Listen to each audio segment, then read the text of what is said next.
দেখুন, সবাই কেমন আছেন? আশা করি সবাই ভালো আছেন। তো আজকে আমি নিয়ে এসেছি একটা রেসিপি। রেসিপিটা হলো আলু দিয়ে পটল দিয়ে রান্না করব। তো এটা হবে পটলের পোস্ত।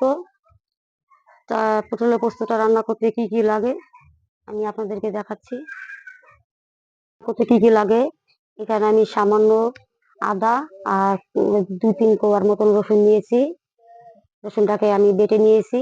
এখানে নিয়েছি হলুদের গুঁড়ো, শুকনো মরিচের গুঁড়ো, জিরার গুঁড়ো, আর একটা বড় সাইজের পেঁয়াজ কুচি নিয়েছি, কটা কাঁচা মরিচ কুচি, আর এখানে নিয়েছি কিছু ফোড়ন। আর এই দেখুন, আমি পোস্তটাকে বেটে রেখেছি। এই পোস্তটা দিয়ে আমি রান্নাটা করে নিব। আমি কড়াইটা বসিয়ে দিয়েছি। এখন আমি গ্যাসটাকে জ্বালিয়ে নিব। ততক্ষণ কড়াইটা গরম হতে থাক। দেখুন, কড়াইটা আমার গরম হয়ে গেছে। এখন আমি তেলটা দিয়ে দিচ্ছি। এখন আমি আলুগুলো ভেজে নিব।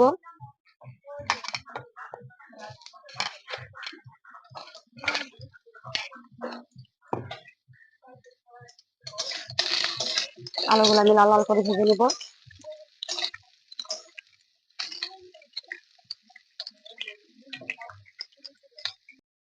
দেখুন, আমার আলুগুলো ভাজা হয়ে গেছে। এটাকে আমি এখন নামিয়ে নিচ্ছি।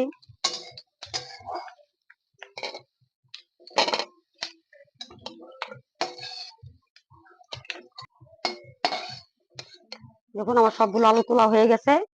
এখন আমি এর মধ্যে দিয়ে দেবো পটলগুলো। পটলগুলো আমি আগে থেকে নুন দিয়ে করে রেখেছি, মাখিয়ে রেখেছি।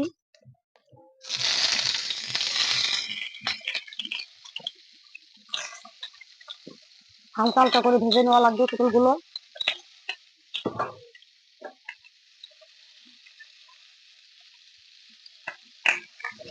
তো আমি এইভাবে হালকা করে ভেজে নেব। উল্টিয়ে দিচ্ছি। তো দেখুন, আমার পটলগুলো ভাজা হয়ে গেছে। এখন আমি এক এক করে সব নামিয়ে নেব।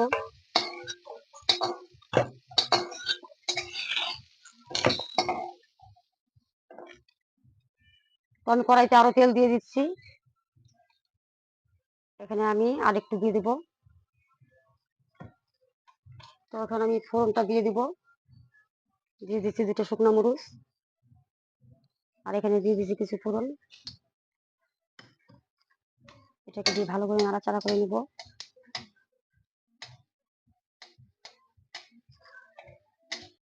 তো আমার ফোড়নটা ভাজা হয়ে গেছে। এখন আমি পেঁয়াজ কুচিগুলো দিয়ে দিচ্ছি। এখন আমি পেঁয়াজটাকে ভেজে নেব।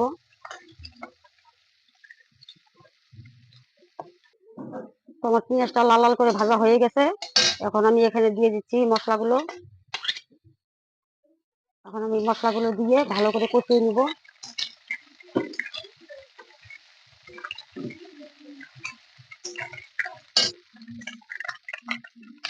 আমি সব মশলা দিয়ে দিচ্ছি।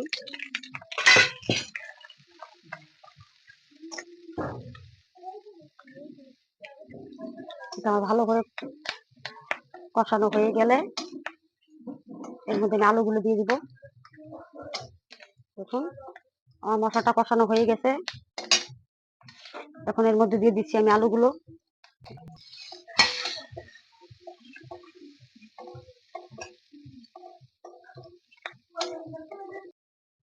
তো আমি পটলগুলো এখন দিয়ে দিচ্ছি। সেটা দিয়ে আমি ভালো করে এখন কষিয়ে নিচ্ছি।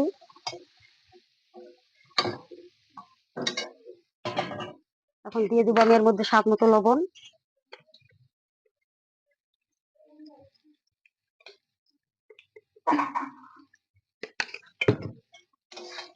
আমি লবণটাকে দিয়ে ভালো করে নাড়াচাড়া করে নেব।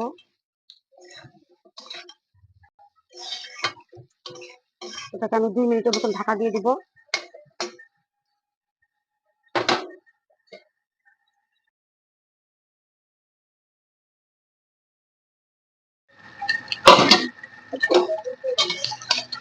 পটলটা কত সুন্দর মিলিয়ে গেছে। এখন আমি এর মধ্যে একটু পানি দিয়ে দিব।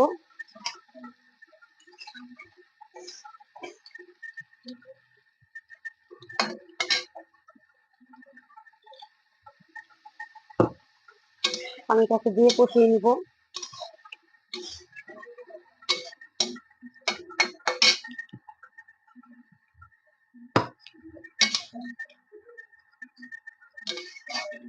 এখন আমি এটাকে 5 মিনিটের মতো ঢাকা দিয়ে দিব।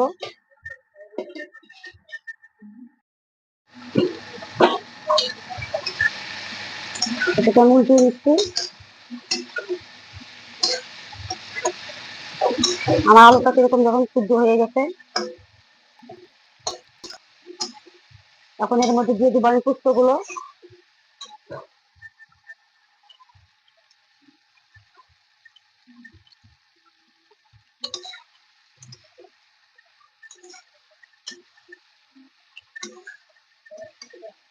পোস্তগুলো ভালো করে নাড়াচাড়া করে নিতে হবে।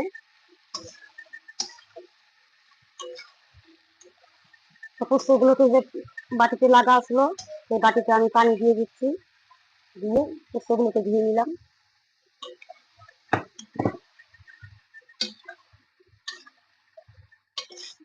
এখন এর মধ্যে আমি আরো একটু পানি দিয়ে দিব।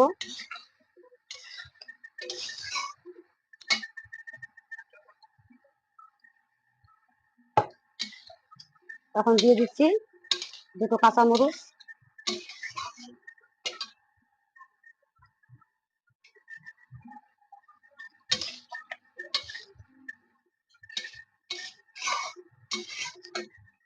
এখন এটাকে আমি ঢাকা দিয়ে দিব আর 5 মিনিটের মতন।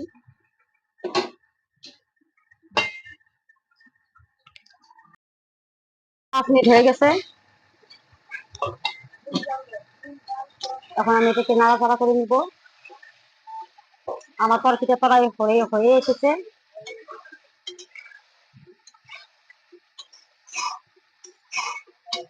এটাকে আর আমি জাল দিব না, এইভাবে নামিয়ে নিব।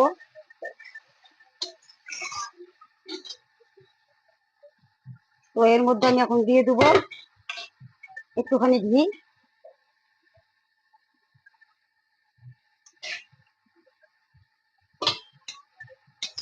ঘিটা দিলে তরকারি একটা সুন্দর একটা গন্ধ আসে।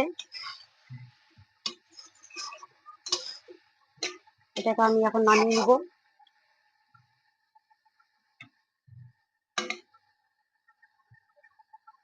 একদম রেডি। এটা আমি নামিয়ে নিয়েছি। আর এটা যদি আপনাদের যদি ভালো লেগে থাকে, লাইক ও কমেন্ট শেয়ার করবেন।